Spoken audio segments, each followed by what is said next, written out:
They've been playing incredible defense, a ton of movement, really good players across the board. They have a fantastic secondary this year. So it's going to be a battle. This is in our quest to build a quality program here at San Jose State. We have to keep grinding and focusing on the small things and the details as we're building it. And it's frustrating when you don't get the results on game day that you want. But the reality is that we weren't good enough to win that game. So we have been working hard since Thursday night to get ready for Washington State. Just a generic question. How's the demeanor, spirit of the team from, let's say, last week to this week? You're settled in and people ready to go? It's been really good. We've had 2 really good practices. The guys, that's kind of football 101. Win or lose, you have to flush it and get ready for the next one. Now that we're into the season, you just don't get any breaks.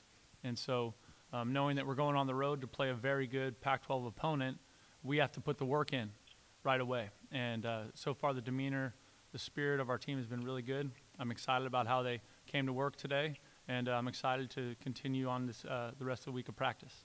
Coach, on the topic of the Pac-12 conference, San Jose State is 45 and 152 all-time in games against the Pac-12 conference, but their winning percentage against the Cougars is 36.6 and tied for the best. But it has been 12 years since San Jose State has picked up a Pac-12 win. So as a coach, how are you going to ensure San Jose State will run away with a win in Pullman? Well, I think we need to do the things that we didn't do against UC Davis. First and foremost, we need to win the turnover battle, which we didn't do last Thursday. And we got to do a great job, just being sound. I felt like once our guys settled down in the second half, we played well offensively and defensively, and we need to take a deep breath, walk out onto that stage, and execute it at a high level to play and have a chance to win. Coach, we're going to go to the phones now, and Theo Lawson from the Spokane Spokesman Review is on the line with us. Theo, one question for Coach. Hey, Coach, how are you doing? Hey, Theo.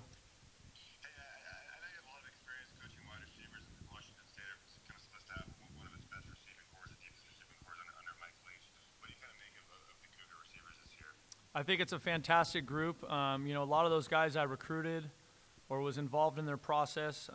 When I took this job here, I was really, really heavily involved with Jameer Calvin, who's showing that he's growing into being a fantastic player, which is what I thought he would be. Kyle Sweet was an awesome player in high school, Santa Margarita in Southern California. This group seems to always just keep coming at you with wide receivers, and first team, second team, you come out of it and every game, and they've got guys that can run and catch and play in space with the ball. Last week I think their running backs were their leading receivers, so they've done a good job of getting them involved in the passing game. But I think Coach Leach just does a great job of recruiting guys that fit his scheme, and guys that can know it, execute it, and play at a high level. You mentioned Washington. Basically the whole area of the team looks good. Is there anything that's a particular concern or particular focus that you might find that? Well, I think anytime you play a team that moves as much as they do on defense, that's always something you have to get ready for. I think their secondary is outstanding. I think they've got 4 NFL players there, maybe 5 if you can include the nickel. Hunter Dale's a really good player. They've done a nice job of, I know, Alex Grinch left a year ago, but they just have continued to upgrade the talent on the defensive side and play at a really high level. A good complement to what they do offensively. So they kind of keep that pressure on you with their defense. And then, as an offense, that they're hard to stop. So that's one of those things where they keep putting pressure on you offensively, and then with all the movement on defense and the mixtures of pressures and whatnot, they do a nice job of making it hard on their opponents. Coach, the Spartan defense has given up 40 points or more in 10 of its last 14 games and 39.9 per game since the 2017 season opener. Who's a guy that can take on a larger role this coming Saturday for the Spartan defense? I think, you know, there's a couple guys. I think the biggest part would be just up front. You know, how we handle it. You know, Washington State has a really big offensive line. The quarterback does a great job getting the ball out of his hand, and then they're doing a nice job either throwing it to the running backs or mixing in some run game. So I think our defensive front has to show up. They need to be the ones that make, you know, give us a chance to play sound defense and be a little bit disruptive and get off the field. Coach, getting back to the phone. Theo, another question for Coach? Yeah, Coach, I'm kind of working on something on Patrick Nunn and Lecky Nunn. Obviously, a big game for both of those guys, starting with Lecky. What's impressed you about him, and what kind of struck you about him during the recruiting process? I know he's kind of been a versatile guy and played quarterback in high school. What do you guys like about him coming out of high school? You know, Lecky just had all those intangibles. He was obviously a great athlete. You know, for us, he projected to playing receiver, but he was just a total leader on a really good team, a team that played for the state championship in California at Sarah High School. You know, just a really great kid. Mom is awesome. Yeah, you know, in that process, we got to know Patrick also, another really good kid. You know, I was hoping that we'd end up with Patrick here, you know, trying to get the 2-for-1 with the brothers, but you know, we're excited for Patrick, and I'm excited for Lecky. Lecky's a kid that takes football very serious. He really, really wants to be good, and I think that's, you know, sometimes that's a little bit rare in today's age. You know, I think some kids like getting recruited, but they don't really like playing football or working at it. Lecky Nunn is the opposite of that. He likes working in football. He wants to be a great player. The trip out there, is it the mentality, is it a business trip, go out there, take care of business, or is there other experiences, maybe even outside of football, that you want them to feel from that football community that's up in that area that you're experienced with? No, I think the football experience for anybody that goes to play at Wazoo is special. You know, I think I went to Oregon State in 2011, and by the time I left, they had built $500 million worth of facilities. So I think, you know, seeing that facility upgrade there and seeing how that has positively impacted their football program, right? You know, before that they were kind of struggling, and then that really changed it. It gave them something to recruit to. It really dressed up. This Martin Stadium's really nice now. Their football building is fantastic. I mean, we played some games there where, like, Brandon Cooks caught a touchdown in the back of the end zone and tripped on the net that was, like, covering the structure that was, like, being constructed mid-season. So they were really aggressive in that, and so I think our players will love seeing that and experiencing that. Their crowd is always rowdy. They're on you. You hear them the whole game. So that'll be, you know, it's when you go on the road and play in a hostile environment, it's a real opportunity for your team to test themselves, see how they can handle the moment, see what kind of composure they have, and see if they can compete at a really high level with a great opponent. Again, back to the phone, Coach. Theo, another question for Coach? Yeah, one more about Lecky. I know he's kind of gone through some adversity family-wise and kind of with his background. Do you think he's kind of more mature than most freshmen, and kind of had to go through some things that a lot of his teammates haven't had to?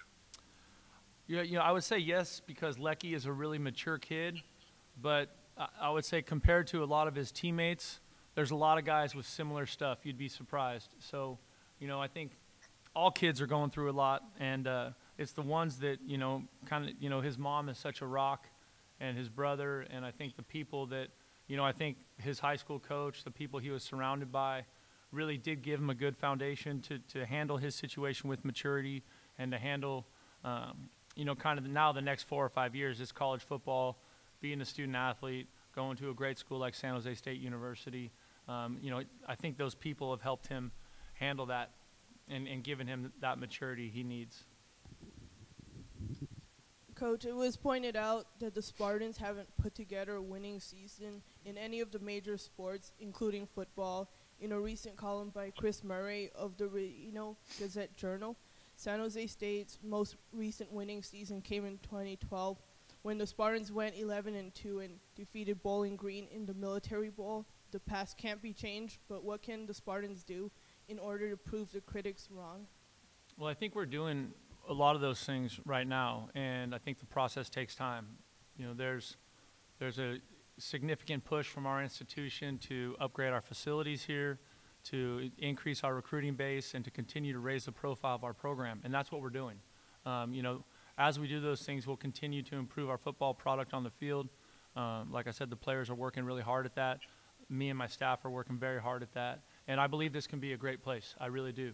And even though the results aren't instant, they really never are in situations like this. It takes time. And so as frustrating as that is for me, our fans, our students, our alumni, our faculty, all that, I promise you a lot of the pieces are coming together to give us a chance to build a great program here. Come on, Vic, give it to me. Come on. I got a ton of questions, though, trying to make it really simple. So I'll oversimplify this. So the way last week's game started, defensively was pretty conservative, pretty straightforward. Mm-hmm. And then obviously they scored pretty quickly. Beginning of the second half, you're aggressive. I mean, out in the stack in the box, and obviously slowed them down. Mm-hmm. Is it really that simple? Like, is it just being more aggressive, being more schemeful, being just? That's a good question. That's a good question. I think it's a little bit of both. I think the biggest thing that happened was that our defensive staff did make some good adjustment, Coach Odom, at halftime, and I think our team just settled down.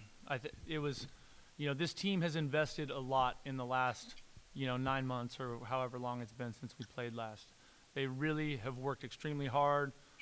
They have studied football. They have gone to class. They have done community service. They have done so much work to try and improve as men and as football players. And so to have that frustration hit early in that first half, I don't think we handled it well, right? We were frustrated.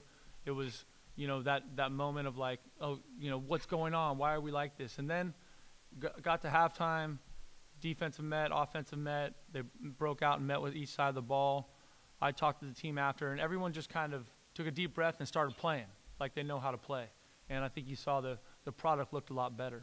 Now, the end result's not what we want. We understand that. But I was really proud of our defense. I think second half, they were 7 possessions for 130 yards roughly, just 7 points.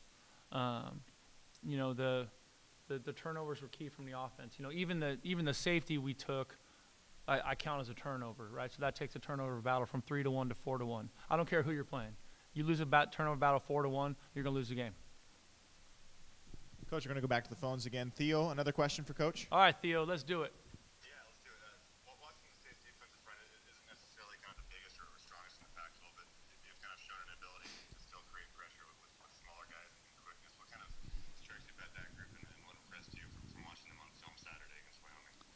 Well, I really think they've been that way for a while. Now they might have had a couple bigger guys a few years ago with Destiny and Hercules and all them, but this group is just as active, and I think you're looking at them. They're still bigger than most of the people we played, 280, 270, 265, but they're extremely active. They do a great job with their movement and with their combination of movement and pressure, stunts, picks, exchanges, all the things that make it hard, all the kind of movement that's hard on offenses to handle. And then in the back end, they have an exceptional secondary.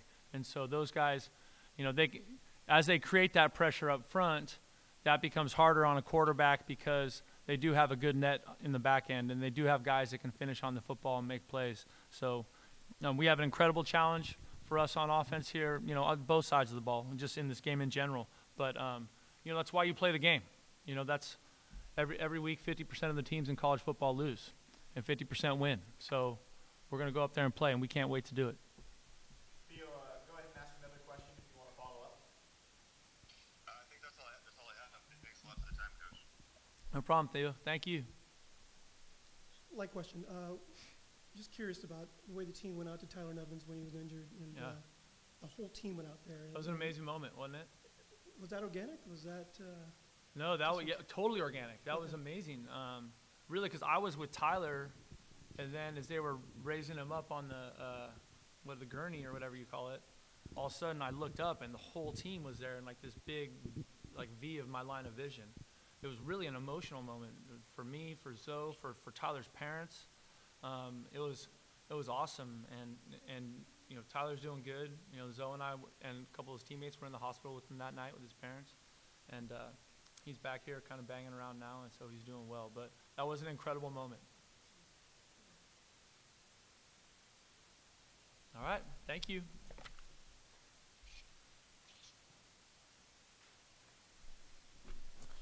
All right, that does it for this week's press conference. Once again, San Jose State on the road for the first time in the 2018 season when they head to Washington State this Saturday. 8 o'clock kickoff from Pullman. Our pregame coverage on 1590 AM KLIV and the Spartan Radio Network will begin at 7:30 Pacific time. Also, the game is televised on the Pac-12 Network. That does it for us this week, though. Next week, we'll resume our regularly scheduled Monday press conferences for the remainder of the season. Thanks so much for watching, and we'll catch you next time.